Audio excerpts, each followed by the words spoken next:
I'm built to win. Applied myself, I filled it in.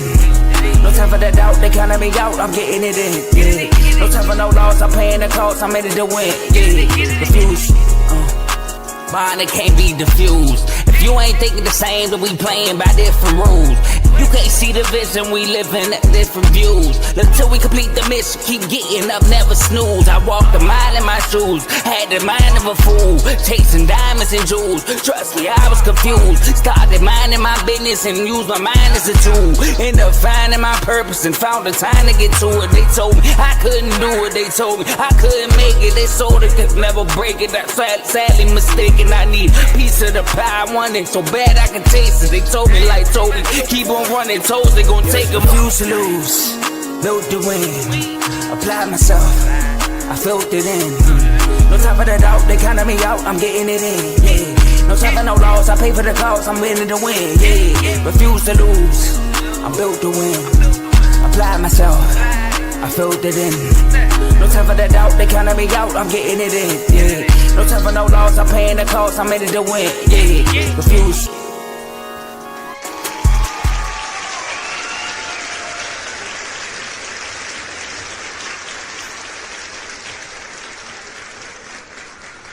Yes, sir. Yes, sir. Yes, sir. Welcome back to another exciting episode of Unfazed. We've been gone for a week. You know, your boy was on his honeymoon, but I am back now, and I'm excited for today's episode. We got so much to get into. Obviously, we got to talk about the team I represent. You know what I mean? That's the Philadelphia Eagles, took their first L of the season. We got to talk about the Commanders. JD5 back, so of course we got to discuss that. You know what I mean? Drake May making some waves lately. Detroit, we see you, Detroit. We got a lot to get into. But before we get into all that, Joe Jordan, how you feeling today, my guy? I'm good. The real question is, how are you feeling? You know, fresh off the wedding, fresh off the honeymoon. I mean, you had an eventful 2 weeks for real so far. How you feeling? I'm feeling great, man. I'm in great spirits. Like I said, the honeymoon went well, or the wedding went great. The honeymoon was just as good, if not better. You know, the Eagles won the 2 games when I was away for the wedding, the game where I was away for the honeymoon, but then they lost when I was able to watch them live again. So, you know, that made me feel a bit of a way. But, Joe, I got to say before we get started, man, before I kick it to you, this is one of the moments where I'm so grateful to have you as a co-host. I'm grateful to have Unfazed. I'm grateful to have R2L because we have a platform where we can talk sports. I was away for 1 week, people, and I got so much to say. I'm on my honeymoon. Like, oh my gosh, I got so much I want to get off my chest. I got so much I want to say. So I'm just grateful to have this platform, to be with Joe, to be with R2L, to be with Unfazed, to have this moment, man. This is gonna be a fun episode. I'll say that. This is gonna be a fun episode. But gotta talk about what we just saw, man. The Patriots just beat the Bills. And Drake May, he's starting to make some waves, man. We see how the numbers looking. We see how he's playing. We see how Stephon Diggs is playing. Them guys look hungry. Both of us had the Patriots making the playoffs this year, if I'm not mistaken. You know, I think it was 6 or 7 seed. We both had them eking into the playoffs. And right now they in prime position to go on a bit of a run. So I got to ask you, the way Drake May is playing, the way the Patriots are playing, could you see Drake May being a dark horse MVP candidate when it's all said and done? Dark horse. I would say yes. Dark horse MVP. See, the numbers actually look pretty good. The numbers, right? When you look at his numbers right now, and Drake May, he's 5th in passing yards, top 5. Okay, we can take that. He's 2nd in completion percentage. All right, I mean, we can take that right to the bank. So, like, I mean, he's playing well. He had a signature win against the Bills. I feel like that was his Jaden Daniels against Joe Burrow game. Although, you know, he was a rookie when he did it. But Drake May's like, yeah, that's a different story. But this was Drake May's coming out party. Like, and I do want to say this, though. Like, I feel like the MVP toss are too premature because they are 3-2. All right, they're 3-2. They did beat a good team, but Drake May doesn't have the resume to put him up there right now. You know, I get it. He had one great game against a good team on prime time, so like all eyeballs are on him. And then it's Josh Allen. You know, the media loves Josh Allen. He beats Josh Allen, and he played well. So did Stephon Diggs. I guess Stephon Diggs some credit for that too. He played well, came to play. So I would say yes to dark horse, but I wouldn't throw him in the top 5 MVP right now. I wouldn't. I would say in regards to Drake May, first off, I love what I'm seeing. You know, he's maneuvering the pocket very well, showing the legs. He's throwing the ball downfield, you know, giving his receivers, you know what I'm saying, opportunities to make plays. Stephon Diggs been showing out the last 2 weeks, back-to-back weeks, over 100 yards. He's starting to look like himself. I kind of went into this season kind of just a little iffy about Diggs. Like, is Diggs still the same guy after the ACL tear? But clearly, you know, he's been amped as of late. And this Bills game, these matchups with the Bills gonna be important because he bringing it every time, you know. So you got that going in your favor. But I just feel like Drake May he's looking comfortable in the offense, and he's looking like he know what he's doing back there, you know. Like you said, as I pulled the numbers back up, Drake May right now, like you said, top 5 passing yards, you know, number 2 in completion percentage, top 6 in passer rating as well. So like all of the numbers aren't there, but enough of them are there for him to eke into the conversation. But I think what does it for me, Joe, we talked about these topics late last night, and we didn't give our takes, obviously, because we wait for the show. But as we was talking about it, and as I went and studied today, I'm like, man, you know, we got to talk about Drake May. He's making waves in the league. He's doing this and that. People were talking about him. I'm like, is it a stretch to say he'd be MVP or dark horse? And we both kind of was like, you know, we'll talk about it later, but we should leave it as a topic. The more I thought about it, Joe, the more I feel like he could be beyond the dark horse. I feel like he could be a top 5 candidate. I feel like he could be a top 4, top 3 candidate.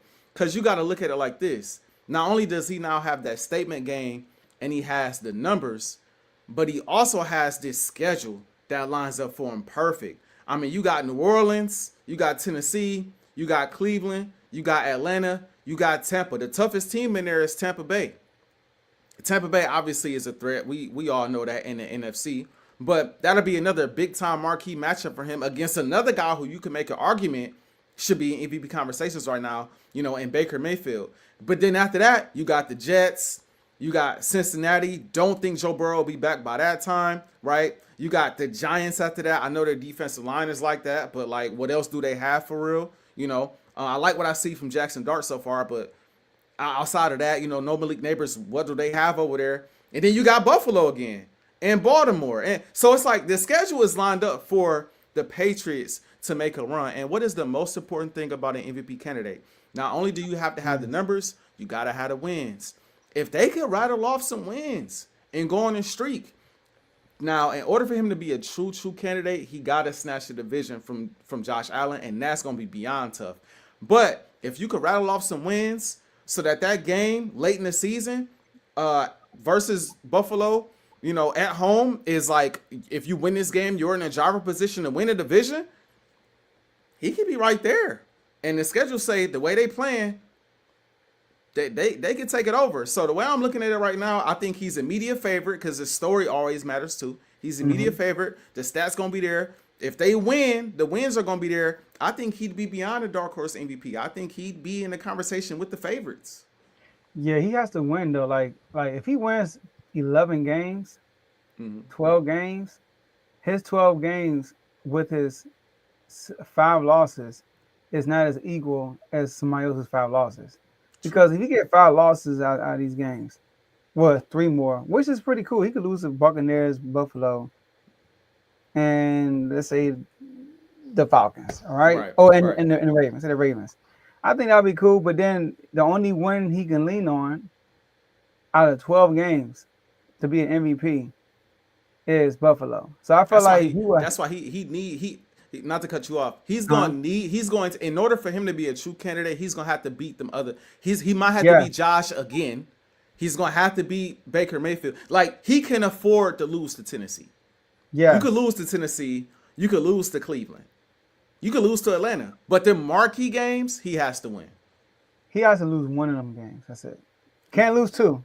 Right. That's fair. You got Saints, Titans, Browns, Falcons hit or miss, right? Right. Saints, Titans, Browns, Falcons. I said it's a Teddy. I said if y'all can beat the Saints, Titans, Browns, and Falcons, when y'all play the Buccaneers, it'll be a big game Right. because Baker's also in the MVP conversation. So let's say Baker keeps it up, and that's another best way to to become MVP is to beat the candidates. He beat Josh Allen. Mm-hmm. Josh Allen is an MVP candidate right now. So if he goes out and beat Baker, and let's say Lamar comes back and Lamar starts balling, and at the end of this, you got the Ravens at a great time. You got the Ravens at the end of the season, 3 games with your last 3 games is first one is the Ravens. If the Ravens are on the road when Lamar comes back and Lamar's playing well, and you beat Lamar in Baltimore, that would like it feels right there. So I can see it. You know, he has a schedule. The schedule favors him, but it can also hurt him. That's why he has to win these games. It comes down to winning at the end of the day. He got to ball out, but it starts somewhere. You know, you brought up the point that he doesn't have the resume to put him up there with those guys, and you're right about that. He doesn't. But you could burst on the scene to be an MVP candidate. You could. You know, so that's that is a thing as well. It's a lot of guys that just burst on the scene one season and just like, yo, he playing out of it. Daniel Jones, prime example, right now. Man, you know what I mean? Like, and they winning though. and yeah, right, and they winning. So you know, I think he's in a really good spot. You just continue to win at this level. He gonna have his games here and there, but yeah, just as long as he continues to do what he's doing, you know, maybe improve the QBR a little bit, but keep the passer rating high, keep the completion percentage high, keep the yardage high, and win. I think like he has the media already the media already love him too, and you know that's the media drives it. The media, national media drives it. They already love him, and they want the Patriots to be the Patriots again. So the story be, oh, he's the next guy behind Tom Brady to come in and put the Patriots back on the map. Oh, he's pushed the former league MVP to the brink and is on the verge of snatching a division. Stephon Diggs, revenge games. Like, just, you know, the story, the story is going to add to it as well. I think he's got it lined up, but he's got a ball. He's got to continue to play well. For sure. All right. Well, speaking of ball, man, I mean, I know you have a lot to say about this next topic. I know you got the flag ready. You got the flag on, got the background showing, you know. You ready. The Eagles, woo, they were up by 2 scores on the Broncos. Lose the lead. Offense is one day it looks like this, another day it looks like that. And it always comes down to, man, the offense. AJ Brown in press conference, defense playing well. We got to be consistent. So, AJ, all right, this question is directed to you, as you can see. Are you concerned with your offense? And when I say y'all, I mean the Eagles. No. Oh. No, I'm not concerned with the Eagles offense. The only way I'd be concerned with the Eagles offense is if Jalen Hurts ain't on the field, if AJ Brown not on the field, if Saquon and Smitty not on the field, and if Lane Johnson and all of our big-time guys up front are not on the field. As long as them guys on the field, honestly, mainly, if I'm being honest, mainly AJ and Hurts are on the field, I don't have too many concerns about this offense because I have seen this story before. Now, granted, do I have a little bit of concern about Kevin Patullo? Of course. Kevin Patullo, he's struggling. First-year play caller. It's difficult coming into a situation, even though you've been with the team for all of this time, it's difficult coming into a situation where you just took over the offensive play calling for the defending champions. They are not a team that's going to sneak up on teams, right? They're a team that just won the championship. They are the hunted in the NFL. And you start your first 4 games of the season with the hardest schedule in the NFL. Again, for the people who need to hear me again in the back, the Eagles have had the hardest schedule to start the season of any team in the National Football League. I know at one point there was a lot of people complaining about the Eagles having easy schedules. Now we winning 4-1, and it's been the hardest schedule in the National Football League, right? You play Dallas. We see how Dallas offense looks right now. The defense isn't great, but we see how the offense look, right? You play the Kansas City Chiefs, even though they are 2-3 right now. I kind of expected them to not be as good. They was up for playing us because we just beat them in the Super Bowl. The Chiefs are still the Chiefs from that standpoint. When they're on the schedule, that is a game that you circle, right? You played the Rams, the team that pushed you the furthest in the playoffs just this past year on your Super Bowl run, right? So that obviously is going to be a tough game. And they added Devontae Adams. So that's going to be a tough game, right? Then you play Tampa Bay, a team in Tampa Bay who you routinely struggle with. Baker Mayfield, a quarterback that you routinely struggle with. A defensive coordinator, a head coach, Todd Bowles, that Hurts in the offense routinely struggles with. And you put Kevin Patullo in that situation, and you wanted Kevin Patullo to come out killing right away. It wasn't going to happen like that. It's an unrealistic expectation. And I'll be honest with the fans, and I'll let the fans know, I expected more from the offense at this point in the season.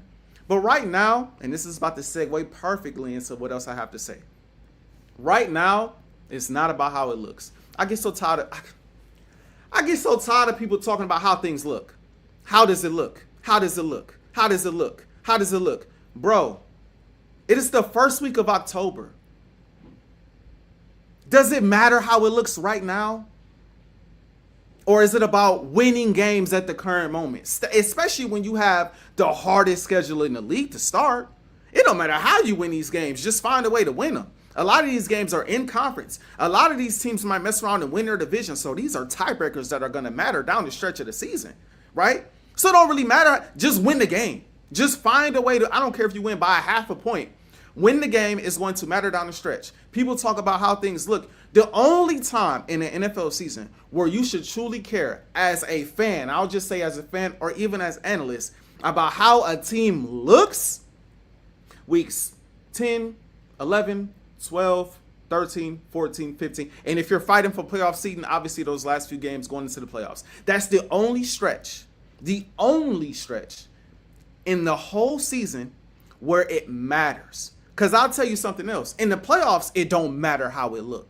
However you win, it's how you win. The name of the game is winning and getting to the next round. Just get to the next round. The Philadelphia Eagles are the prime example of this, which is why I get so upset with the Philadelphia Eagles discourse at the moment. The Eagles started 2-2 last year. They had 2 losses in conference.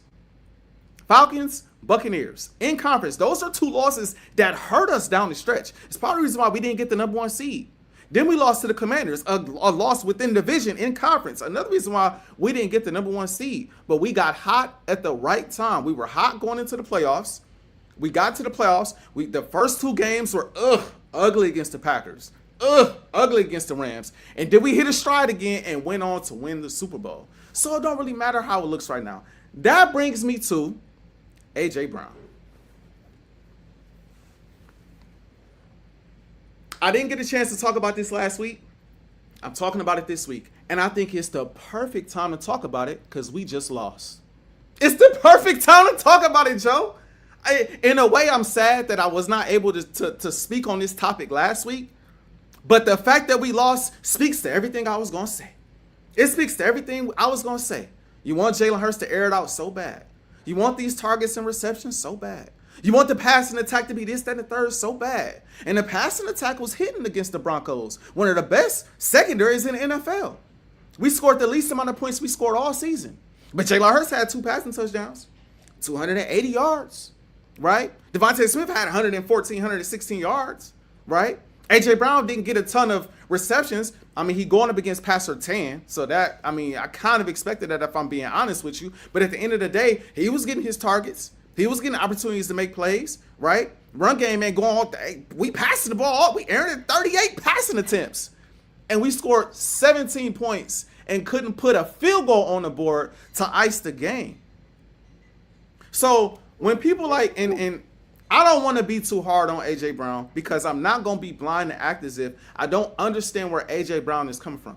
Ajae Brown is the best receiver to I know there were guys before T.O. and before I was able to watch football. But since I've been able to watch football, because you got like Mike Quick and a bunch of other guys. But in my time of watching football, Ajae Brown is the greatest Philadelphia Eagles receiver of all time.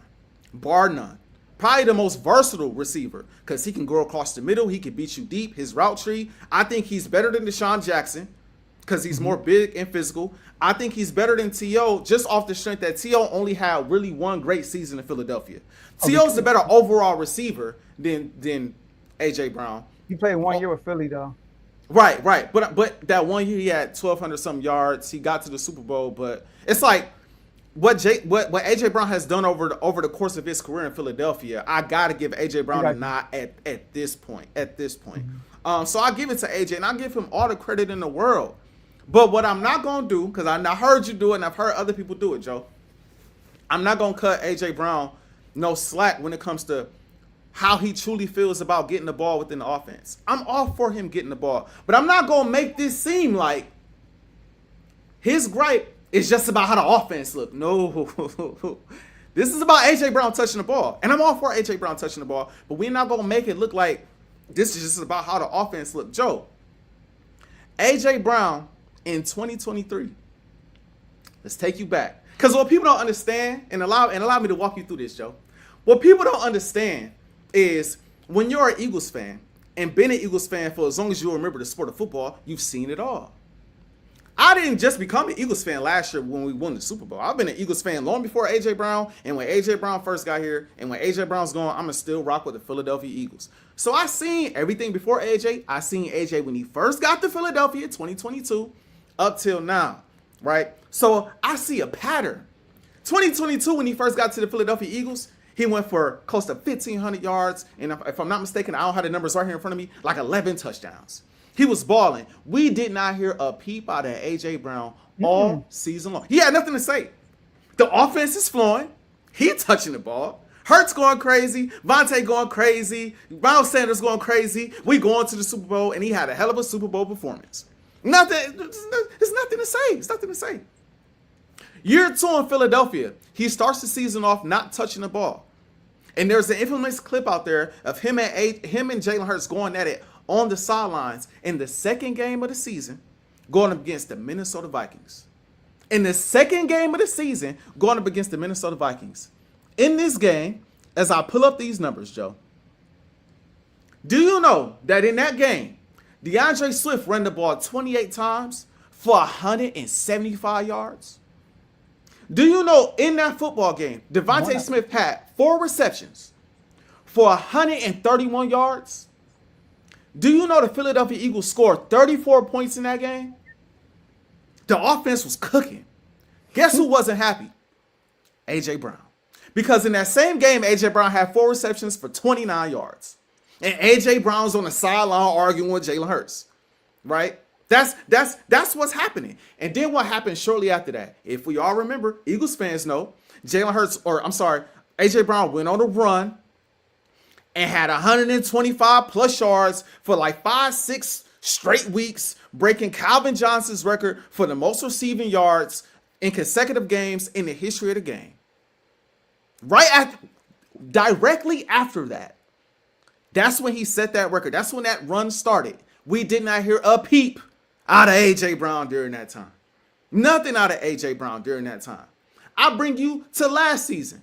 Last season, the offense don't look too great to start, but if people remember, A.J. Brown did not play the first few games of the season. He went down with a hamstring injury, right?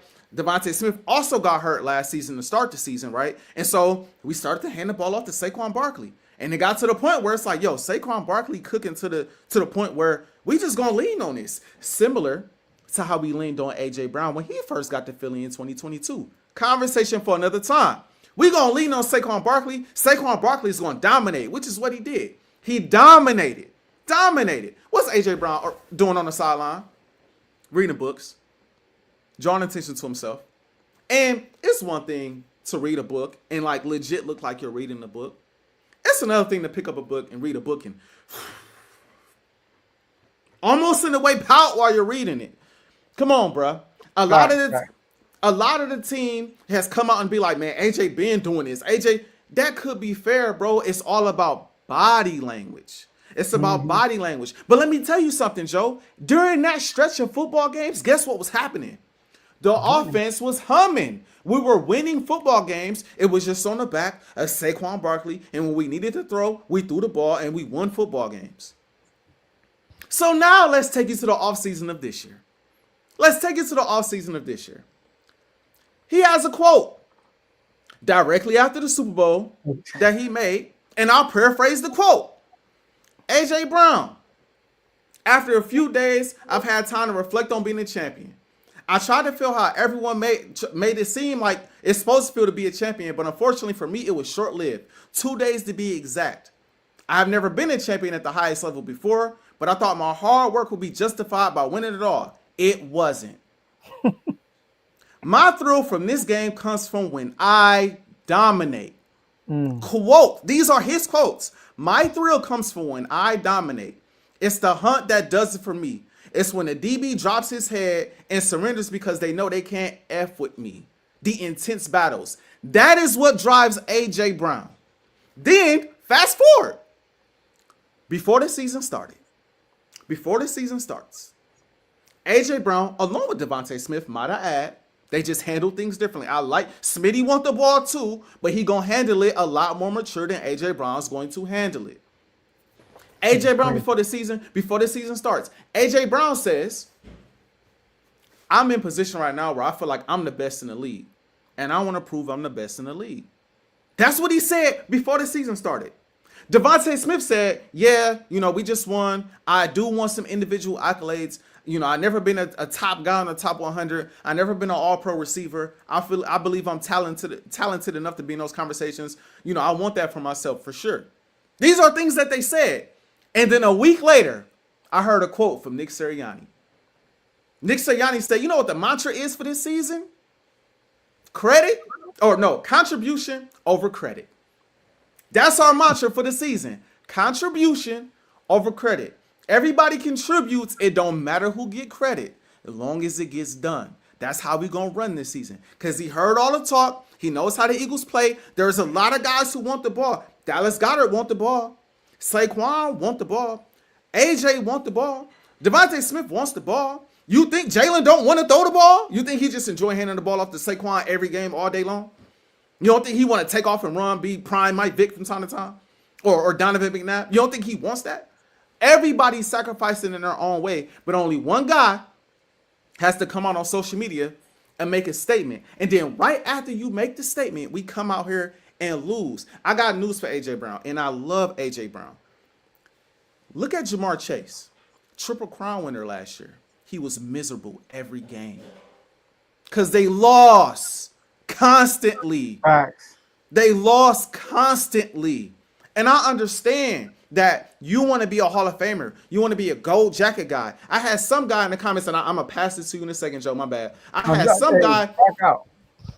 some guy in the comment section on Instagram say to me, we're wasting AJ Brown's career. We're wasting AJ Brown's career. He's never going to be a gold jacket guy in Philly. Really? Because to me, he's had his best years in Philadelphia. He wasn't doing half of what he did in Tennessee and Philadelphia. He's a Super Bowl champion for starters. He got 3,000-yard seasons. He got 2 seasons over 1,400 yards, close to 1,500 yards. He's a 3-time All-Pro. He broke the single season record for receiving yards that was in place for the Eagles for the longest of time. T.O. didn't break that. Deshaun Jackson didn't break that. Jeremy Maclin didn't break that. Devontae Smith didn't break that. He didn't come along and break that. And then on top of all of that, you got the record for the most consecutive games with 125 yards plus over Calvin Johnson. But he's wasting his career in Philly. I heard Kev say this, but I'm going to reiterate it. Be patient. You are A.J. Brown. You are going to get your numbers. Devontae Smith too, because you got 116 yards and we lost. Be patient. You're Devontae Smith. You see how teams are playing Saquon Barkley right now. You guys are going to get the ball, but keep the main thing, like my dog says, the main freaking thing. You do all that complaining, then you stop mid-route on a touchdown that seals the game. We go up 24-3 if he don't stop mid-route. Keep the main thing the main thing. Keep the main thing the main thing.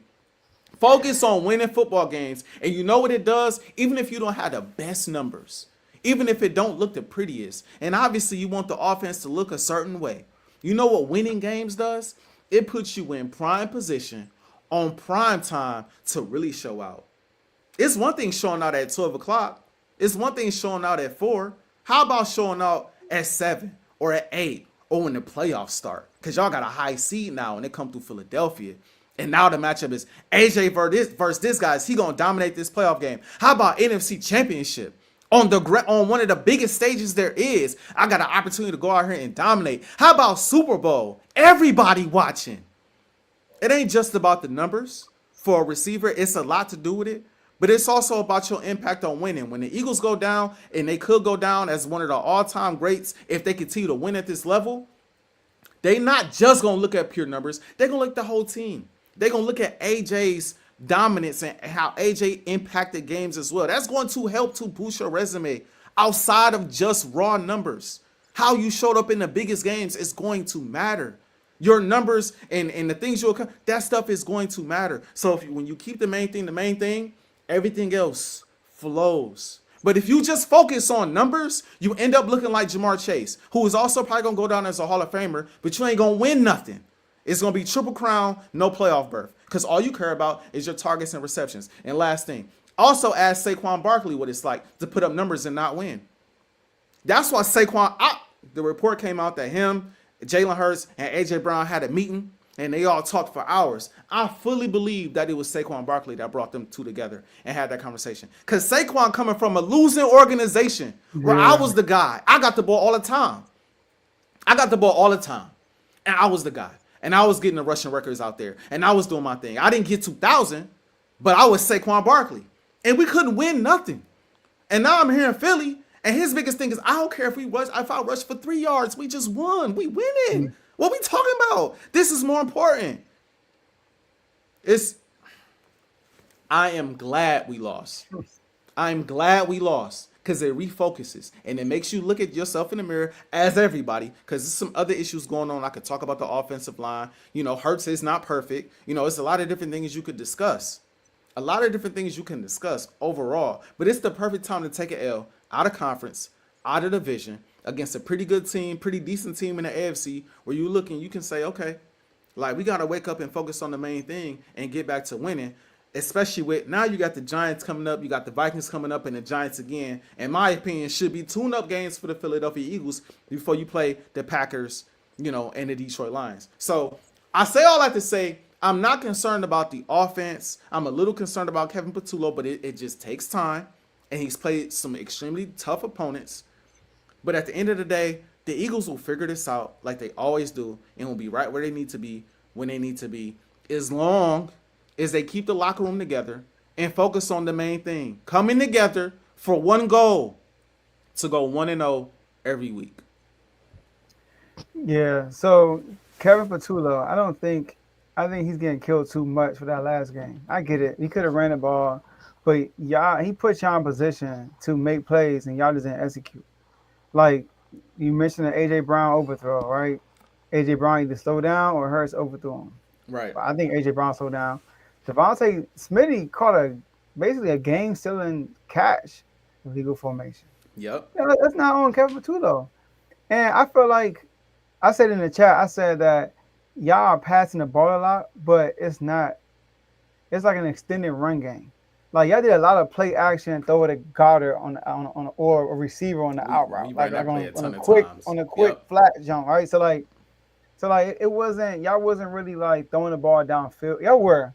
Hurst was throwing the ball downfield, but that was it though. It was like quick slant, throw the ball downfield, or that play action out route, So that's all it was. It wasn't nothing too fancy. He kept it very simple, and I thought he called a good game. It's just that y'all couldn't execute when y'all had those plays. But this is me being the devil's advocate real quick. Go ahead. So I get it, You said the primetime games, man. It's about the primetime games y'all played this year so far. Y'all played the Cowboys week 1. A.J. Brown had 1 reception, 8 yards. Yeah. Y'all played the Chiefs on a game of the week where everybody's watching, 5 receptions, 27 yards. And I get it. Saquon came from a losing organization. I don't care if I get 3 yards. Yeah, you don't right now, but you will later. Because are we asking A.J. Brown to be Julian Edelman? I mean, that's what he was. He was a playoff Super Bowl receiver. Regular season, you don't really hear about him for real. It's all about winning. But Julian Edelman having a hard time getting the Hall of Fame, and he got like 3 rings. You know, but AJ Brown resume is different. Obviously, he already got all pros. He already got the yards. Like he probably already Hall of Fame. If we being real, like he probably already Hall of Fame. He retired today because he got a Super Bowl ring now. So, but I get where he's coming from. I just don't like the way he's going about it, like taking it publicly. If he's giving his frustrations inside, I get it because even though y'all winning, there's no reason why he should not be getting more targets. Now, don't get me wrong. He got targets last game, and he definitely got targets on the Buccaneers game. Yes. He got target. It was one drive. Y'all threw it to him 3 times in a row and went 3 and out. So I give you that. But he was complaining before that. But I do agree that it's about his numbers for real. It's not really about the offense. It's about his numbers. I understand that. And if you're frustrated about that because you already got your ring as a receiver, now to boost your status, it's about numbers. Nobody count receivers' rings at the end of the day. Like when we talk about who the best receiver ever, we never mention like Randy Moss never won. But Randy Moss one of the best receivers ever. T.O. never won either. But he one of the best receivers ever. You know, so we never talk about the rings when Michael Irvin got 3 rings. But only Skip Bayless said he up there with T.O. No, nobody else talk about Michael Irvin as being a GOAT receiver. Jerry too, but Jerry got rings and he got crazy numbers. Numbers. See, and it's not the rings, it's the numbers that we talk about. Like he got numbers like John Stockton steals and assists type deal. Like he got those type of numbers that nobody gonna catch. So I understand why he's frustrated. And I'm not really mad at that because he's a receiver. Receiver is dependent on the quarterback to do his job. But how he's going about it is immature. Go about it like Smitty. Like, we never hear Smitty talk for real. Never. We hear him every now and then. And it's like, the fact that we hear him every now and then, when we do hear him, we like, yo, something's up. Because Smitty's saying something. And we never get mad at him. Like, I never get upset at Smitty for talking. Because it's like, bro, never talk. And he playing second fiddle to you this whole time. He supposed to be number 1 somewhere. And he already been sacrificing. So when he steps up and say, yo, come on, hey, like, what's up, y'all? Then it's like, all right, now I gotta listen. But when AJ, I'm not gonna lie, I'm at the point where it's like, oh gosh, here we go again. I'm not even Eagles fan. Like, here we go again. And it's like, he puts us in a position, and we're gonna move on to the Commanders right after this. But he puts us in a position, bro, where the Eagles could be doing so well, and the media will say they stuff. And the Eagles like to say they don't pay attention to the media and all of that, which is fine. I think some of it's the truth, some of it is not.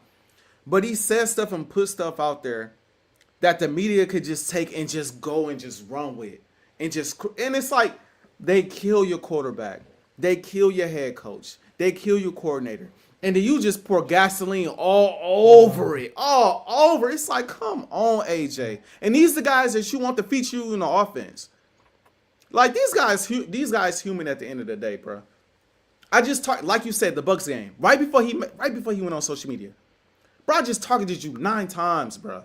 9 times. You had the most targets. A part of the reason, if you're Jalen Hurts, and I know some of it, I'm sure was Jalen Hurts, and some of it he was mad at the coordinator too. But if you're Jalen Hurts, a part of the reason why people talk about me not having a completion in the second half. It's because I'm trying to force feed you the ball to keep you happy, bruh. So they killing me about not having a completion in the second half. Meanwhile, in the first half, when I was just focused on winning, I was cooking. Oh, Smitty open. Oh, Goddard seemed like he the favorite target this season. It's been a little weird, but Goddard cooking. Oh, here you go, Dotson. Or here you go, Calcaterra, or whoever. And whoever's open, that's who I'm getting the ball to. I'm cooking. Everything looking good. Who knows what was said at halftime? Who knows if Jalen Hurts had it in his mind like, AJ ain't touched the ball in a while. I should probably go to him a lot. But whatever happened. And all of a sudden, we targeted him nonstop over guys that are, again, open. And now he don't have a completion. Now, some of that is that. Some of that is Jalen has some bad throws and some bad reads as well. He is not blameless in this conversation at all. And if I'm being honest, again, Jalen is human. I don't want to say this about my dog because I know he's all about winning. I think there are little moments where I ain't throwing the ball to AJ right now. I don't care. And the Panthers game last year was glaring to me. AJ wide open. I'm gonna throw the ball to Smitty. Touchdown, Smitty. Like it was just like, okay, that was a little, even though in the overthrow, Jalen Hurts got the best deep. I feel like he got the best, if not one of the best deep balls on the game. Even though in the overthrow, he pump faked or kind of hesitated because AJ stopped running, and then he was just like, forget it. he just threw it, and then after he threw, he just kind of stared like, bruh. Like, no, like maybe y'all could have lightened up on that pass, but it's almost like he was like, yo, I'm gonna put the ball where you should have been. That's how I'm gonna put the ball. And then after the game, neither one of them want to talk about the play for real. AJ I just thought it was a miss. And Jalen Hurts is like, I gotta go back and look at the film. And then they asked him again today. It was more than just one play, it was other like Let me ask you this. Yeah, go Did ahead. you see what Michael Irvin said about that? Now I know a lot. I know what he said, and then he threw in Dak like that. Like when he threw in Dak, I felt like it kind of destroyed everything he said before that to a lot of people. But forget that part of the message. The message when he said that AJ gave up on the play because he didn't think Hurts was going to throw it to him. You know what I mean? Like, what you think about that? I think this is the thing. I think there could be some validity to that because the play did take a while to develop. It took him a while to get behind the defense and get open. So I do think it could be by this time Hurts maybe done took off and start running, or the pocket maybe done collapsed or something along those lines, but see, the petty thing that I just brought up wasn't really happening this past game. We was targeting him in this game. And the play was clearly designed to go to AJ. That was his play. That was quite clear. So it's like, if anything, he stopped running because not on the petty side, but maybe on the side of like, it took me a while to get open. He probably sacked or something probably done happened. Then he looked up and the ball was up on him. He like, oh, snap. He had time to throw and but it's still no excuse for not running a route. It's still no excuse for not. And the thing every time. And the thing I don't like about what Michael Irvin said, his overlying point was when defenses muck up, it's hard for Jalen Hurts to read. And I'm like, y'all talk about Jalen Hurts like he is an amateur. And y'all wonder why guys like me go so hard for the man, bro. Pause. Because it's like, yo, are y'all serious, bro? The man you don't think he's ever seen zone coverages? You ain't Jalen Hurts, when he get people blitz him nonstop, you don't think he's seen disguised blitzes? Where guys fake like they gonna blitz and they back up, and he's had to decipher that. Come on, bruh. The same defense you're describing, he threw for 280 on. He just threw for 280 on the defense you talking about. More teams gonna do that. He gonna throw for 280 again. It could have been more because AJ got a pass interference, and then Devontae Smith played. Got that, yeah. And this is why I just, and we gonna move on. But this is why bro. People wonder why I'm an Eagles fan, but my favorite player is Jalen Hurts because I've seen it, bro. I was telling Kev on the side when he first was brought to Philadelphia, nobody, including myself, wanted him in Philadelphia because we had Carson Wentz. Then Carson Wentz started to go down the drain, and we threw in Hurts, and everybody was like, all right, we just going to see what that's like. Then he had the year in 2021, and over half the fan base wanted him traded. All of the media wanted him traded. Go get Russell Wilson. Go get this. And you've seen the progression over the years to him being what he is, bro. But y'all still talk about this man like he garbage, bro. And we ain't talking about the coordinator. We're going to talk about how hard it is to make sure everybody fed and happy. You got a head coach that could be a little egotistical. You got your own ego. Like, yeah, you got weapons, but there's other factors that play a part in this. And we see how they look with it when he ain't playing. It's just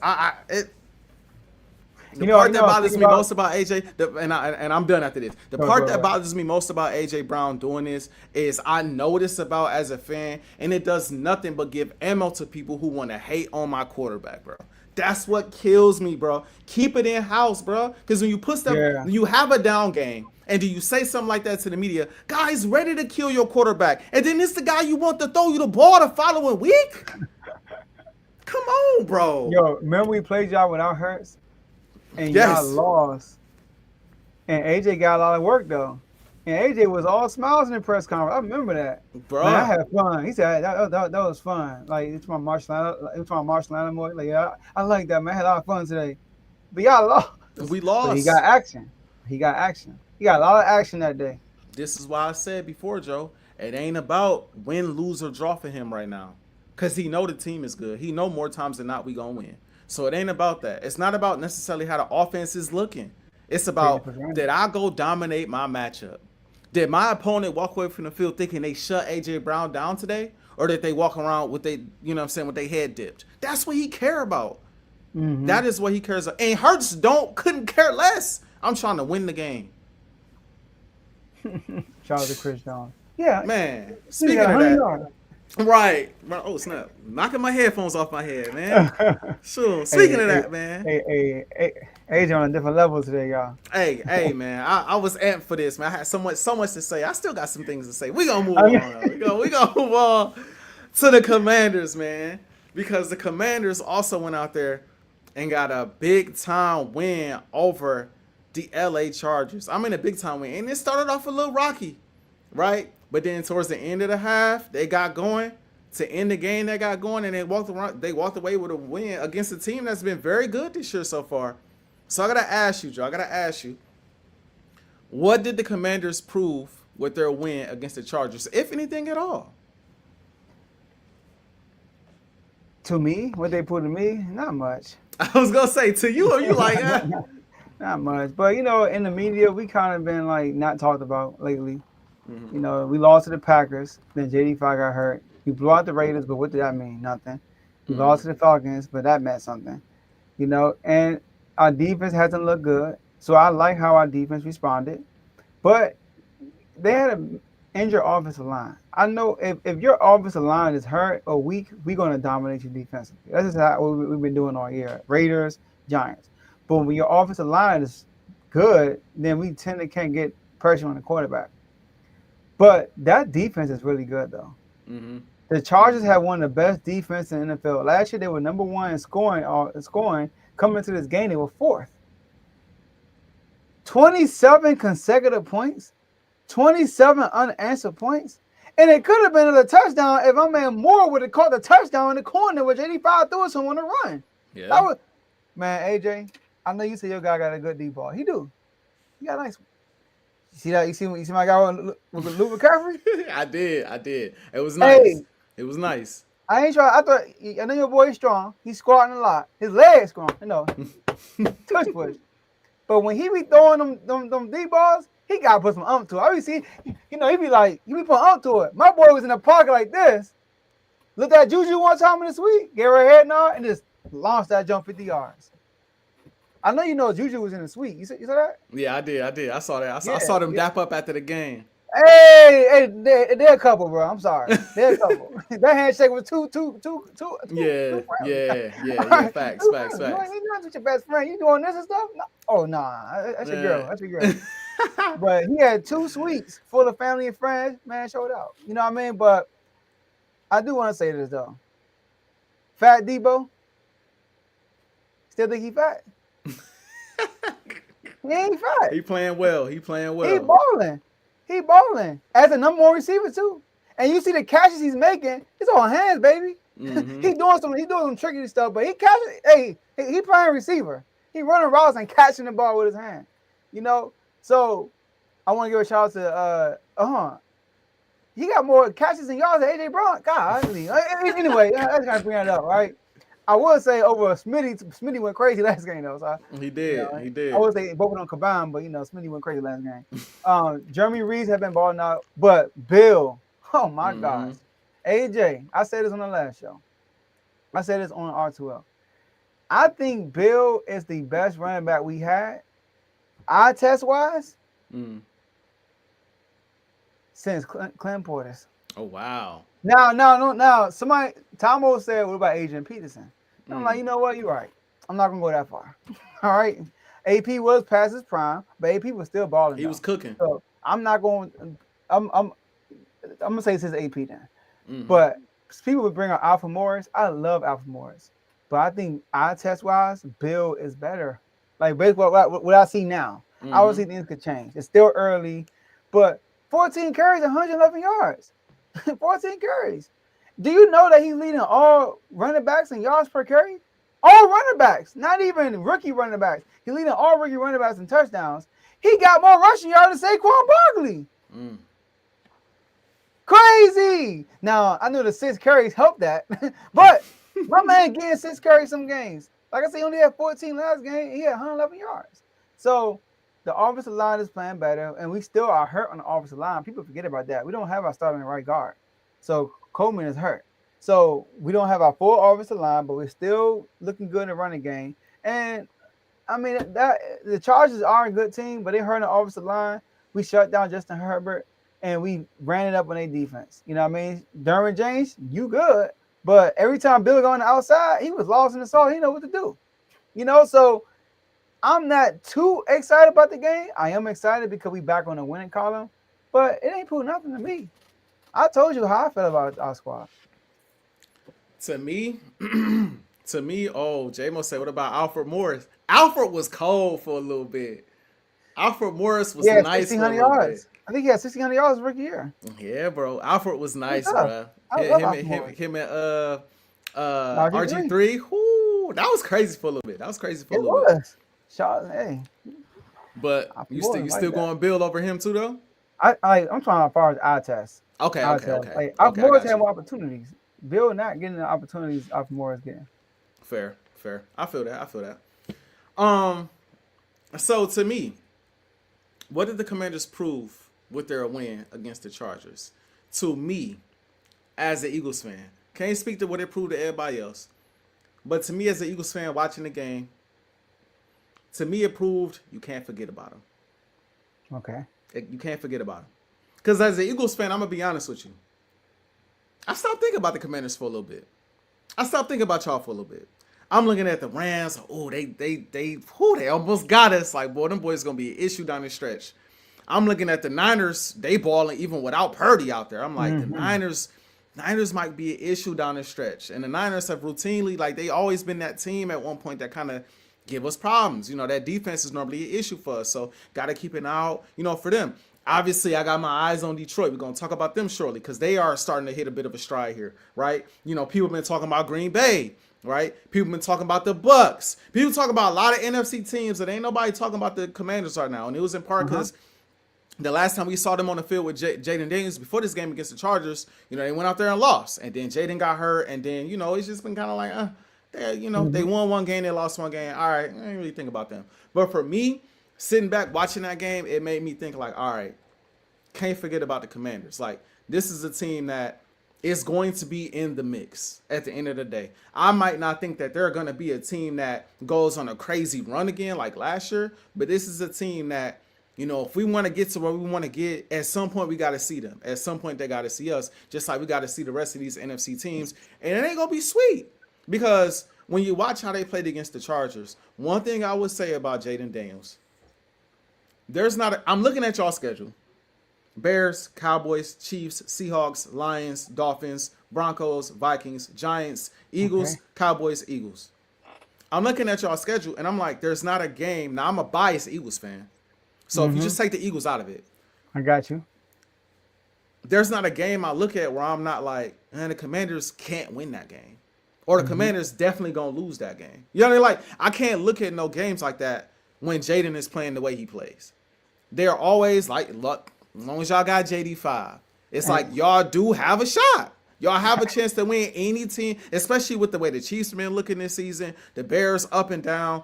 Dallas ain't got no defense, but that's going to be an interesting matchup because the two offenses, I think, are going to go crazy.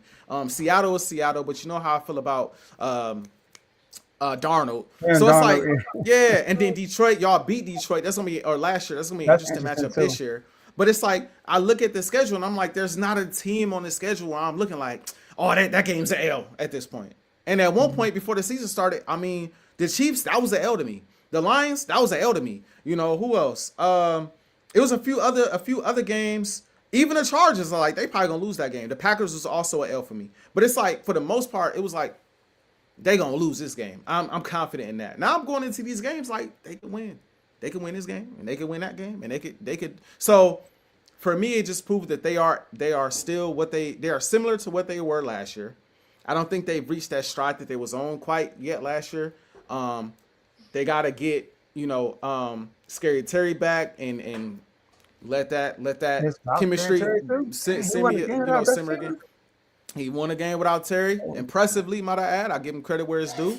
You know what I mean? Bless you, babe. Bless you. He said, Joe said, bless you too.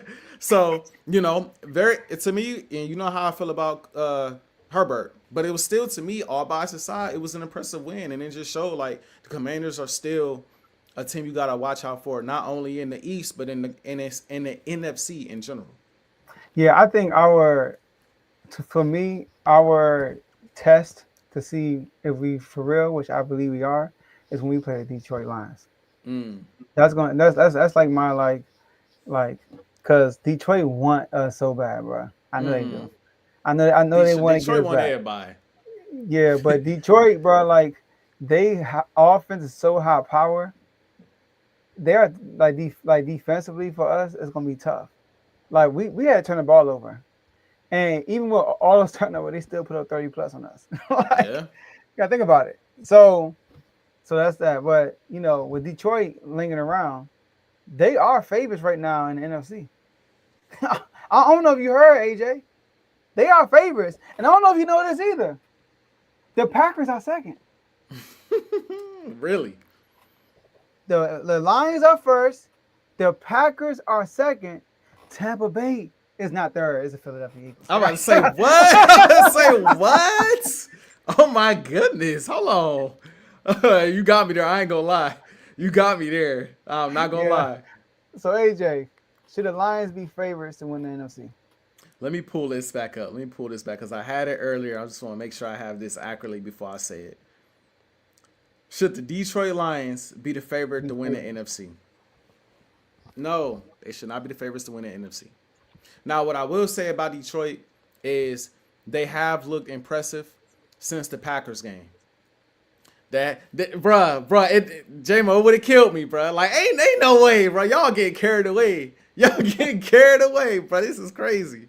This is crazy. The Packers are already like, all right, now y'all doing a lot. You know what I mean? But it just goes back to how things look right now. Whatever. We'll say that for another time. But speaking of how things look, the Lions, they are playing really good ball right now. The offense is flowing. The offense is top 6. The defense is top 8. You know what I mean? Like, they're playing great as a team. The play calling is a little better than I anticipated coming off of that Packers game. I thought it was going to continue to kind of nosedive a bit to start, and they would kind of hit their stride kind of midway through the season, kind of like how I predicted the Cowboys season would go. They'd struggle out the gate, and they hit their stride. It looks like I was wrong about that, too. They're hitting their stride offensively, hitting their stride a lot faster than I anticipated, and it's looking like the same thing for the Detroit Lions. But, Joe, can we just take a quick look at who they played, bro? I knew it. That's coming. Joe, they played the Packers when the Packers was, first week of the season. Everybody hyped on the Packers because they got Micah Parsons. They got shut down. It was 13-27. The Packers really dominated that game. They did. After that, they played the Bears. And at the time that they played the Bears are still trying to figure it out.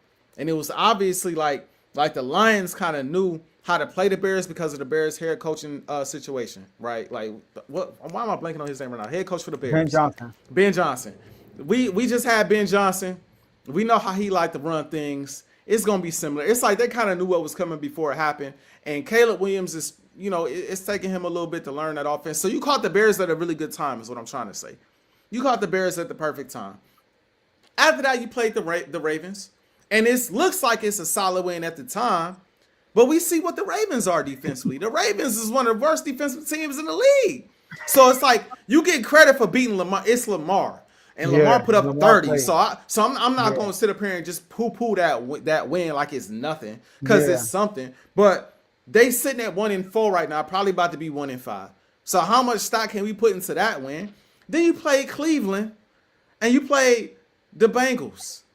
Yeah, you look impressive. Yeah. Any contender in the NFC that had that schedule was probably going to look impressive. You know who will also look impressive with that schedule? The Bucks. The Bucks will look impressive with that schedule as well. You know who would also look impressive with that schedule? The Philadelphia Eagles. Probably be undefeated with that schedule. Like, it would be a lot of the same things, bro, for a lot of other teams.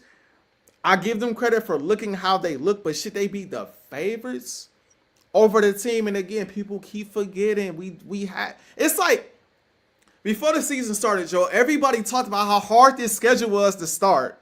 Now that the games are being played, Philadelphia look weird to us. Then y'all just say we had the hardest schedule? Then y'all just said this. Y'all just said they gotta play this, they gotta play that, they gotta do this. We don't know. They might go 2-2, they might go 1-3. They'd be lucky to get out that 4-1. And then we go 4-0, and it's like, but they didn't look impressive. I don't get it, bro. What do y'all want? They need to run the ball more. They need to throw the ball more. Then we throw the ball more. They should have ran the ball more. What do y'all want from Philly? Should they be favorites over Philly? No. Do they look more impressive than Philly? Yes, because they play easier competition than Philly so far this year, in my opinion. I mean, bro, right now, bro, like I think Tampa Bay could go toe to toe with them. The way Tampa play, the way Abuka playing right now, offensive rookie of the year, the way he playing right now, I think Tampa Bay is right there with them. I think right now, if they lined up with the Commanders, I wouldn't be shocked if the Commanders beat them right now. I just like there's not too many teams in the NFC right now that I look at and be like, man, or too many contending teams that could be in a conversation for favorite to win NFC that I look at like, oh, the Lions are head and shoulders above that team. No, they're not. They have not shown me that. Now, granted, if they later on in this schedule, they're getting ready to play the Chiefs, they're getting ready to play the Bucks, they're getting ready to play the Commanders, they're getting ready to play the Eagles. Now, if they rattle off a bunch of wins in that stretch, we having a different conversation. They beat the Commanders, they beat Philly, they beat the Bucks. Okay, they beat a few of those teams. Okay, I understand it, but you're not gonna get me to say they the favorite. They should be the favorite in the NFC when you beating up on the Bears, you know, the Browns, the Bengals. Come on, bro. That ain't enough. That ain't enough for me. I don't care how the champs looking. That ain't enough for me to say that they better than they should be number one favorite over the champs right now. I'm with you. Like this is my point right here. Just read that. Thank you, J-Mo. This is legit my only point, bro. Like, y'all won a Super Bowl. Y'all are the number one seed still. You lost to an AFC team. Y'all up by 14. You know, when y'all won loss, y'all basically gave up that loss. When their one loss, they got dominated, and it's with the NFC team too. And I'm going to read the odds. NFC and divisional team at that. Facts. So Detroit is favorite plus 340, who lost to the Packers badly. Packers are second plus 425, who lost to the Cleveland Browns, and tied with the Cowboys. And tied with Dallas. Y'all are right after them plus 450. Guess who's fourth? Commanders. The 49ers. I'm not mad at that. I think that Rams win got them good. So the 49ers are plus 800, even though they lost to the Jags, but they're plus 800. Then it's the Rams plus 900. Then it's us plus 950. Then it's the Bucks. I'm not mad at these odds, to tell you the truth. Based on how the season has gone so far, outside of like Philly should be 1, Detroit should be 2, Green Bay should be 3, and then 49ers, then Rams, then Commanders. But based on how the season went, but Detroit, they have looking good. They look like they're back to who they are, but that's against bad teams. Like, not just bad teams. The Browns got a good defense, and teams that struggled. Even the Ravens struggled against them, kind of. And Detroit didn't struggle. Detroit offense blew them out the doors. The Bengals defense trash. The Ravens defense trash. You know what I mean? So like they're beating up trash defenses. Bengals defense, or you said the Bengals defense, yeah. So like you said, we want to see them against another contender and see how they look. Because last time they were against a good defense, they got shut out. Exactly. Not shut out, but you get what I'm saying. And I know Carl gonna watch this back and be like, he just hating on the Detroit. I think he might agree with you for real. I would hope so. I would hope so. It's like they'll have their opportunity. They'll have their opportunity to prove what they are. They'll have their opportunity to prove what they are. But right now, I gotta see more. It's y'all. So y'all know how to answer this question, J-Mo. Hey, y'all know whatever how. it is, need to keep drinking it because he hot today. Like I said, I've been itching to get back. Man. Y'all know how LeBron and I think he run it with Steve Nash now. He run the podcast. What's that podcast called, bro? Oh my gosh, Mind the Game. Mind the Game. Where they be sipping on that wine in the glass. It's a little wine. It's just a little wine to get me right for this show. Because like I said, I was excited, man. So just a little sip of the wine. You know what I mean? Just a little sip Kind here of balance you out a little bit. Yeah, just balance me out. Get emotions get a little too high. Let me take a little sip of the wine and mellow me out. Just a little bit. You know what I mean? But still keep me amped for the show. You know what I mean? Just a little bit of that. But yeah, I want to see more out of Detroit, man. I want to see more out of Detroit. But there's no way people get too enamored with how things look, bro. There's no way. And all bias aside, there's no way the Eagles shouldn't still be the favorites right now. And to say Green Bay is 2, Green Bay has not looked more impressive than Philadelphia when they got a loss to the Browns and tied with Dallas. Now, if you only going off their 2 wins, you have a point. But because they got to win over Detroit, right? And that's a high quality team. And they beat us too. And they beat us yes. in Detroit convincingly, bro. They beat both of us convincingly, kind of. The score don't say it, but they beat us convincingly. I forgot that was y'all first loss of the season. Y'all first loss of the season. So it's like teleport on rocks. That's a high school line. You funny, but yeah, man. I understand it if you just going off them 2 wins, but you gotta keep looking at everything, bro. Like, keep looking at everything. You know what I mean? I think that's called folks. I don't think okay. Respect to y'all. Thank y'all for supporting the show, but y'all see what it is. Y'all see what it is. You know what I mean? Hey, you see what it is. Hey, I'm sorry I had to do it to you. I'm sorry. Sorry I had to do it to you. I'm sorry. I know the screen pass he caught. I'm sorry. I had to do it to you. My bad, Mr. Carl. Appreciate you for tuning in, though. 100%. Oh yeah. That's Carl Uncle, y'all. That's what's up. Thank you for tuning in. Ready for the pick'ems? Let's do the pick'ems, man. Let's do the pick'ems. You want everybody to tune out before I put the records up? Yeah, man. Everybody click off, man. Everybody click off real quick before we put these records up, man. It's looking crazy out here. It's looking crazy out here, man. It's the pick'ems, y'all. It's be looking like, yeah. So I'm 41, 37, AJ 34, and 44. But look, let everybody look. We're not just picking the games. We're picking the betting line when it opens up. Mm-hmm. So it might have changed between now and Sunday, and we still picking with the opening line. Yep. So things change like that. That's kind of tough because things change between now. Like it's Tuesday, y'all. Like the games ain't until Thursday and Sunday, and Monday. So, but we making it work. Yes, sir. Right. Yes, sir. I'm ready when you are. Ready to get to it? All right, I got it. Hold on. Let me put up my thing. All right, Joe. They got my high school email as my username. Gotta change that, Joe. All right. I'm ready. All right, let's get it. We got do you have it up? You looking at it too, or is it just I have it up, yeah. Okay. I was like, you did that for a reason. Okay. We got the Philadelphia Eagles at the New York Giants. The Eagles are favored minus 6.5, and 78% of people are favoring the Eagles with that 7.5 or that 6.5 spread. And I'm rocking with it. I think the Eagles win this game by more than a touchdown. Yeah, I'm gonna rock with it. Y'all fresh off a loss, so fresh off a loss, short week. Media gonna kill us. Yeah, but Giants at home, Jackson Dart. I like what I'm seeing from Dart. I ain't gonna lie. No neighbors though. No neighbors. I don't know. I'm gonna go Quinyon had a rough week this past week too, the second half. So I'm expecting Quinyon to be a lot better this week. Not gonna lie. Oh yeah, but next we got the Denver Broncos. Yep.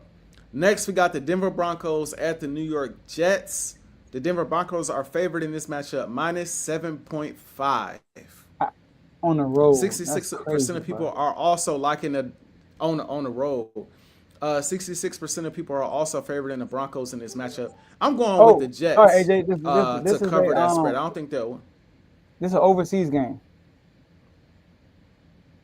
Oh, it play at is. 9:30. Yeah, they play at 9:30 Oh yeah, a.m. it's an 8 a.m. game. Yeah.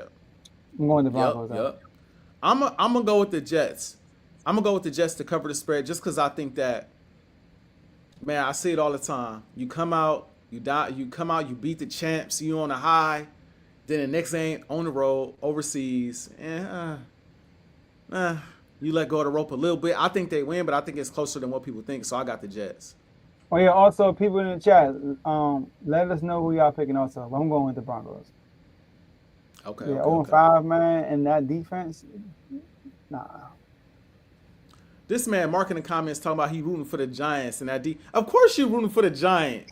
Well, you gonna root for anybody Philly playing against, bro? Like, I mean, obviously it's not earth shattering news. Yeah, I'm rooting for the Giants. I mean, come on, bro. You know who the threat is. I'm rooting for the Giants. Like, that's something. What you talking about? Next up, we got the Arizona Cardinals at the Indianapolis Colts. The Colts are favored in this matchup, minus 6.5 at home. The people also like this. 75% of people are rocking with the Colts to cover that minus 6.5 spread at the crib. Yeah, man. The Colts. I'm taking the Colts. The Cardinals are melting. Nose diving. Yeah, bro. Your boy might not be a coach next year. Yeah. Well, first off, what's the name?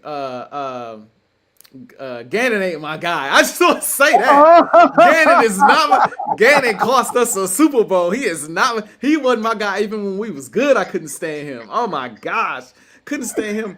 Fangio runs the defense that he was trying to run to perfection. That man, what he was running in Philly, man, shoot, please. But yeah, That ain't my guy. That ain't my guy. Give me the Colts. See, man, lost that Super Bowl, dipped out of town, didn't give us no extra interviews or nothing. Just dipped out of town. For bro. real? Dang. Bro, no, he didn't give us no extra interviews, bro. He didn't talk about the Super Bowl to his opening interview with the Cardinals. He dipped out of town, bro. He vanished. Blew the game. He got a job. He blew the Super Bowl and vanished. Do you know how upset? Next up, we got the Chargers. Next up, we got the Chargers at the Miami Dolphins. The Chargers are favored in this matchup on the road, minus 4.5. And 73% of people are picking the Chargers to cover that minus 4.5 spread on the road. I think they could win, but I'm gonna go with the spread with the Dolphins. Interesting. The Chargers haven't really scored a lot of points, if you noticed this year. I don't think they scored 30 points this year at all. My question is, are they hungry coming off of that loss? But they're hurt on the O line still, man. Like they just lost Mario Hampton. Very true. And Najee Harris already hurt. I think I'm gonna rock with the Dolphins as well. This man James will picking against his team. I feel that. Hey, they could the Chargers could win, but the Dolphins could cover the spread though. That's what I'm thinking. So I'm thinking that. But the Dolphins they're itching for a win, bro. Like they've been close like multiple weeks. yeah. Like the Chargers, they scored 27 against the Chiefs, then 20, then 23, 21, and 18 and 10. True. So, I feel that. Next up, we got the Cleveland Browns at the Pittsburgh Steelers. The Steelers are favored at home, minus 4.5. And 70% of people agree with that 4.5 spread in favor of the Steelers. Give me the Steelers in a win, but give me the Browns plus 1.5. To cover? The Steelers do a good job with rookie quarterbacks, though. I will say that. But the Browns defense also is going to be a problem. I just got no faith in Dylan Gabriel, even though he was decent this past week. Right. He had an elementary playbook, man. No, he was okay. He threw it down for a touchdown, but it was pitch and catch the whole game. He didn't have to read nothing for real. Like it was more so like, do this. Like they was literally like you could tell he was hitting the first. He was hitting the read the coach told him. Right. He didn't have to go through no progressions for real. Like it was everything was set up for him. But I'm gonna go with the Browns. Look, I think both. It's gonna be a defensive game. Okay. I'm gonna go with the Steelers. To cover that spread. Next, we got the Dallas Cowboys at the Carolina Panthers. The Cowboys are favored in this matchup on the road 3.5. Minus 3.5 on the road. And 74% of people are rocking with that minus 3.5 spread in favor of the Dallas Cowboys. I'm rocking with it too. With the Cowboys? Mm-hmm. I'm going with Dallas as well. Yeah. Dak, we didn't talk about him today. We might have to talk about him next episode. Dak is Yeah, cooking. man. Dak is cooking. This is You why last season when we was ready, a lot of people was ready to bury him. I was just like, Dak he was just all pro just a year or so ago. Like Dak can still play. And now you got Pickens. Like the Cowboys, they are better than I thought to start the season. But what I will say about them before we quickly move on is I knew the offense was gonna be like that. You said that. Like they offense gonna be like that. Their defense gonna be trash. That was my expectation, and it's looking exactly like how I anticipated. For that. So that got to carry offensively. So them numbers gonna be crazy all year long. Next we got Seattle at Jacksonville. The Seahawks are favored on the road minus 1.5, but the people like the spread for Jacksonville at plus 1.5. So they think Jacksonville gonna cover that 1.5 spread. 64% of people believe that. I'm going with the Seahawks. I think they're gonna force some turnovers. It's a tough one too. But the thing is, the Seahawks are hurt in the back end though. Yeah. Jacksonville 4-1. Yeah, I know. With a win over the Chiefs yesterday. With a win over the Chiefs. And they beat the 49ers too. This is kind of a pick 'em for me. I'm not gonna lie. You know what? I'm gonna switch my pick. I'm gonna go with the Jacksonville. Jacksonville? You know I can't put no faith in Sam Darnold, bro. I don't think I picked them to do anything, cover the spread or nothing all year. But is it gonna be that letdown I was speaking to before though? When it comes to the Broncos, I'm gonna go with Jacksonville. My gut telling me Jacksonville. I'm gonna go with Jacksonville. I mean, they just beat the 49ers the week before. Yeah, facts. And they beat the Chiefs now, so. This is true. And Next, the Seahawks off of a loss. I never thought I'd see a spread like this that doesn't favor the Ravens, but they ain't got Lamar. So right now, you got the LA Rams at the Baltimore Ravens. The Rams are favored on the road minus 7.5. Dang. And the people also are rocking with that 7.5 spread, minus 7.5 spread. 65% of people are picking the Rams to cover that minus 7.5 spread in Baltimore. Devontae Adams and Puka Nacua. Gonna cook. I'm gonna cook. I got the Rams. They gonna cook. They gonna cook, bro. They about to cook these boys, man. Yeah. Dang. Next, we got the Patriots. We got the New England Patriots at the New Orleans Saints. The Patriots are favored on the road minus 3.5. And 81% of people agree with that minus 8.5 spread in favor of the Patriots on the road versus the Saints. I'm going to go with the Saints to cover that spread. Ooh, I'm but the Patriots win. The Saints fresh off of a win too. Mm-hmm. I'm gonna go at home in the dome. I think they lose by 3. Yeah, give me the Saints too. Oh, I'm taking the Saints for sure. Next, we got the Tennessee Titans. Two ugly teams. We got the Tennessee Titans at the Las Vegas Raiders. Ooh, this is an ugly game right here. Man, the odds are in favor of the Raiders minus 4.5 at home, but the people like the Tennessee Titans to cover that 4.5 spread on the road against the Raiders. I'm gonna take the Titans.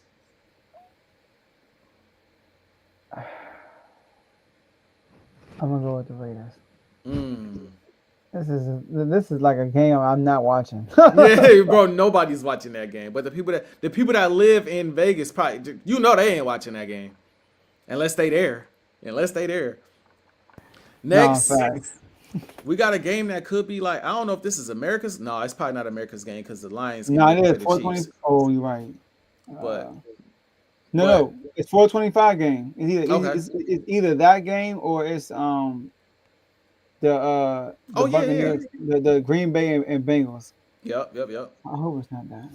Yeah, I wouldn't think it's that because that spread looking crazy, but we'll get there in a hot second. We got the 49ers at the Tampa Bay Buccaneers. This is going to be a big time game for the NFC. Definitely going to be watching this one. The Bucks are favored in this matchup, minus 2.5 at home. The people also rocking with the Bucks in this matchup. 73% of people are expecting the Bucks to cover that 2.5 spread. I'm actually going with the 49ers to win outright. How is the health of what's the name? Brock Purdy, and because remember what's the name was banged up too. Mac Jones was banged up to end that last game too. Oh yeah, I think Mac Jones good to play. I'm gonna go with the Bucks at home. All right, yo, this next spread is crazy. This is crazy. We got the dang. We got the Cincinnati Bengals at the Green Bay Packers. The Green Bay Packers finally back at home. Been a little bit now. One loss, one tie on the road. Remember I was saying about the Packers on the road. Got to see it. And they coming back on the road with not another win so far.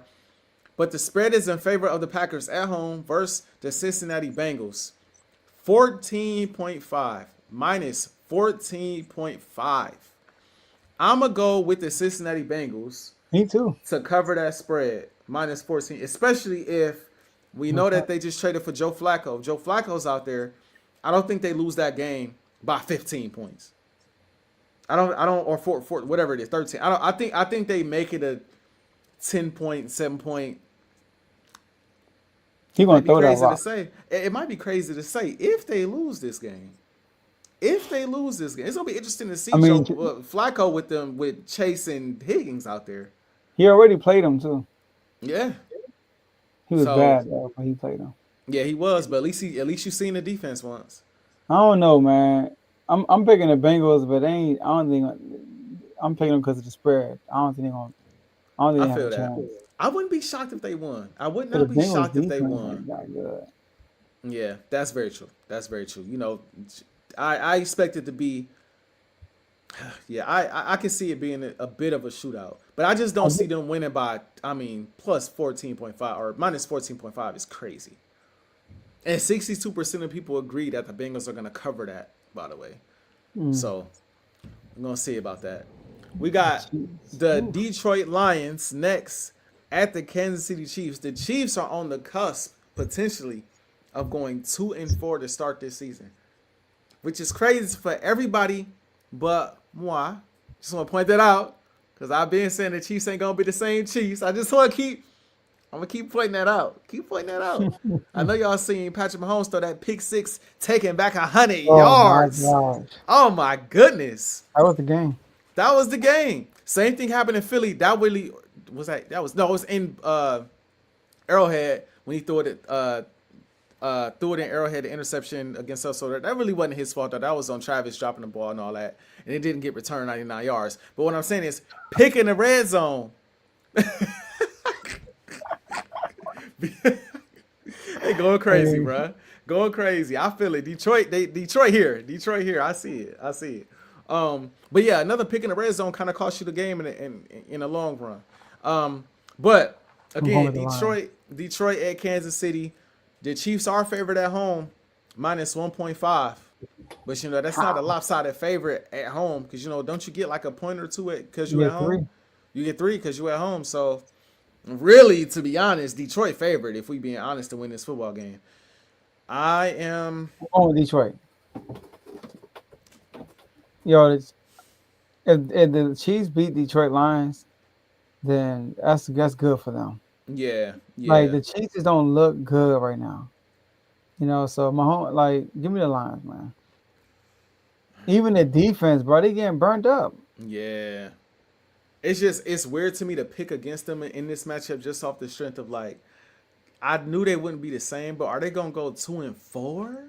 Just Sunday night too. Sunday night, prime time at home in Arrowhead. I'm gonna pick the Chiefs. In this matchup. Oh, we got 2 Monday night games. Yup. You wanted the Commanders to be the standalone? I hate that, man. I feel that. Yeah. I feel that. We got the Buffalo Bills at the Atlanta Falcons. The Buffalo Bills are favored on the road, minus 3.5. And the people also like the Buffalo Bills to cover that minus 3.5 spread. 87% of people are picking the Buffalo Bills to cover that spread over the Falcons in Atlanta. And I'm also going with Buffalo because they just lost. And I think they're going to come out and have one of those games. I can It's see it being funny. a little tricky, but I could see the Bills coming out having one of those type of days. It's funny. Last year when we played the Bengals Monday night, the Bills played that same day. Mm. And the Bills blew out whoever they played. Yeah. I'm Yeah. going with the Bills. Okay. Okay. I'm going with the Bills. And, Next primetime game. After we watch the Bills kind of dismiss the Falcons, which is what's probably gonna happen, we got the Bears. The Bears at the Washington Commanders.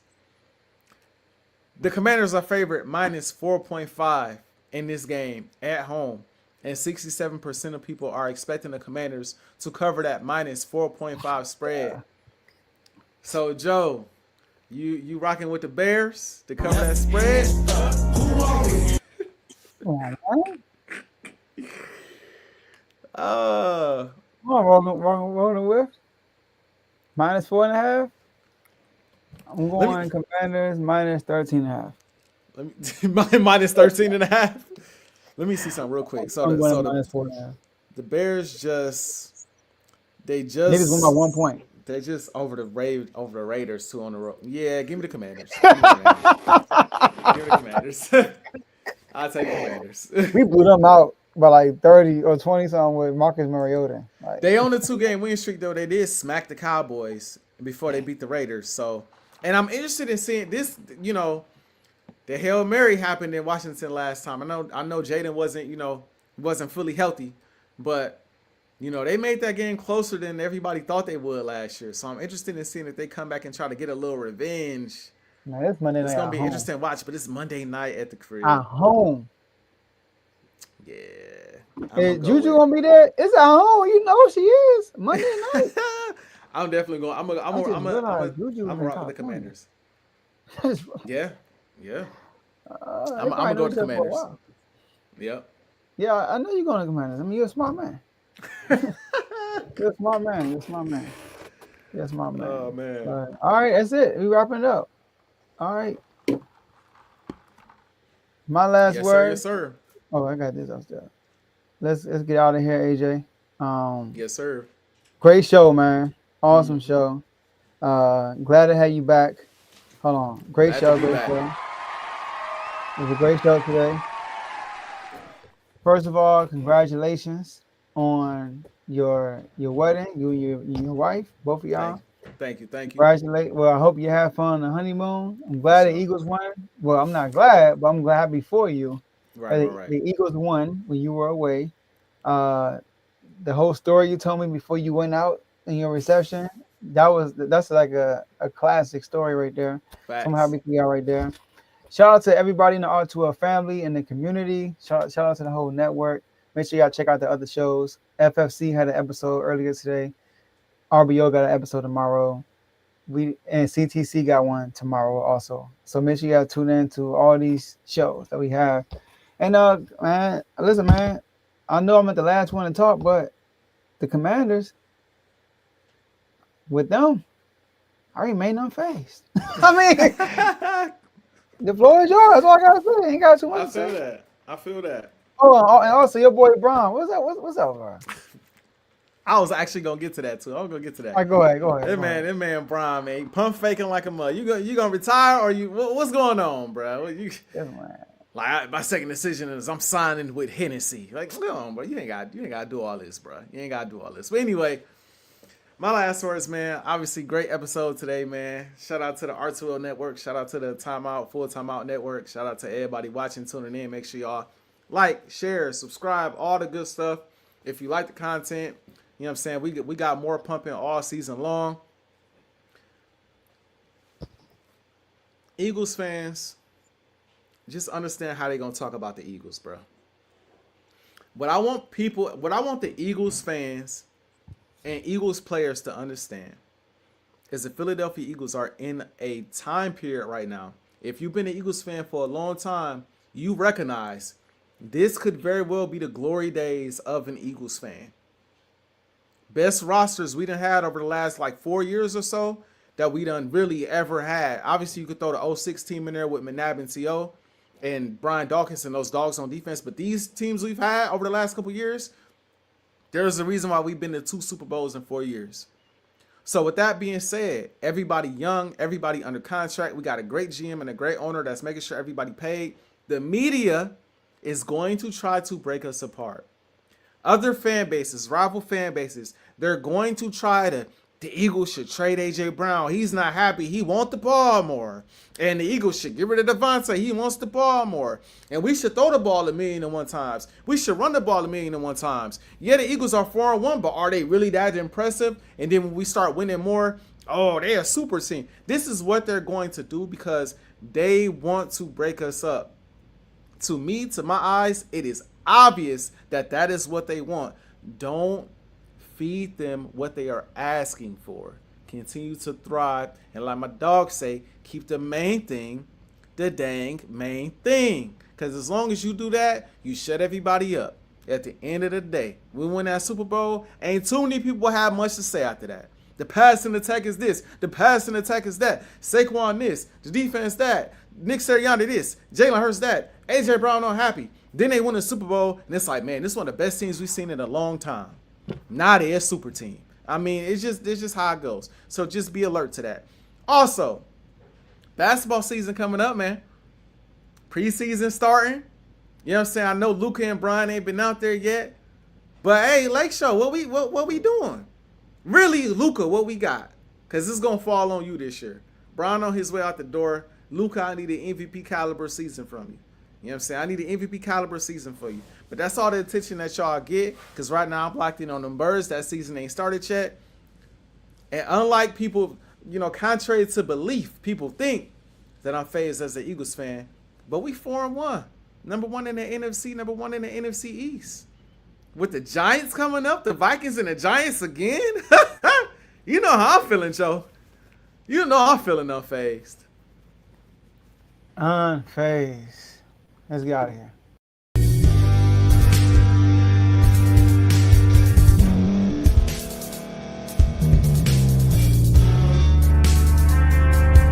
Thank you for staying to the end. If you're watching this on YouTube, please like this video, subscribe, and also hit that notification button so you can be notified next time we put out a video. If you're listening on any podcast platform, subscribe and hit that notification button, y'all, so you can be notified we put out another podcast audio. And last but not least, hit that share button. No matter what you're listening to or watching it, hit that share button and send it to somebody that you know that would love to watch this episode you just listened to. So once again, thank you for staying to the end, and we'll see y'all in the next episode.